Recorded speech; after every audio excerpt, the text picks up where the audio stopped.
Assalamu alaykum xodimlar, yaxshi mala salomat qolsin inshaalloh. Bu mening dirin döndürücününki. Şey ballarım yazıp qo'yapti ekan. Hali uzoqdan men chiqarib bo'lmagan. Ham bekni bo'lib ketdi, chiqaramdim. Men buning uchun yenilan bio blendaning mineralli kremni sinab bakmoqchi. Oldi bilan bu bulutlinki bu orqasi yeşil tarafga bio blendaninki mineralli kremni to'kaman. Mushunchalik siqdim, jiqqinmadim, azlam.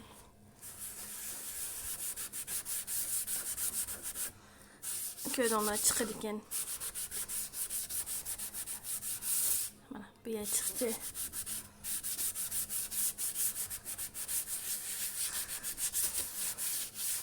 Mana bu taraf çıktı. Yine mineralli kremli işletme. Mana bu taraf mı? Şu küçükken kıldım. Köydanlar hem de bu. Sengerden bu türküsü bilen bir eğitip göksüp koyasılayım. Köydanlar mı? Bu taraf çıkıp gitti.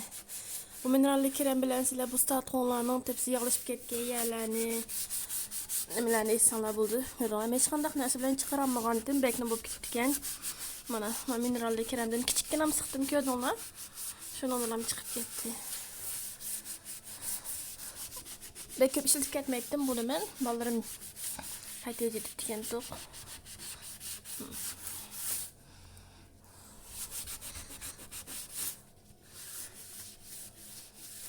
Köydonlar çıkıdı iken yani.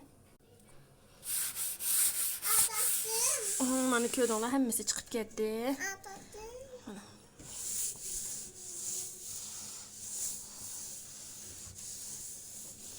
Bayam kahveni köydonlar hazırqını köydonlar belki. Müşalette.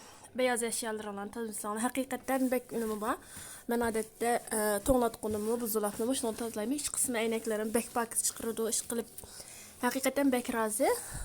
İş kılıp ben bio blendaniki hem ürünlerden razı. Ben 3-4 yıldan böyle işletip kilovatım ben.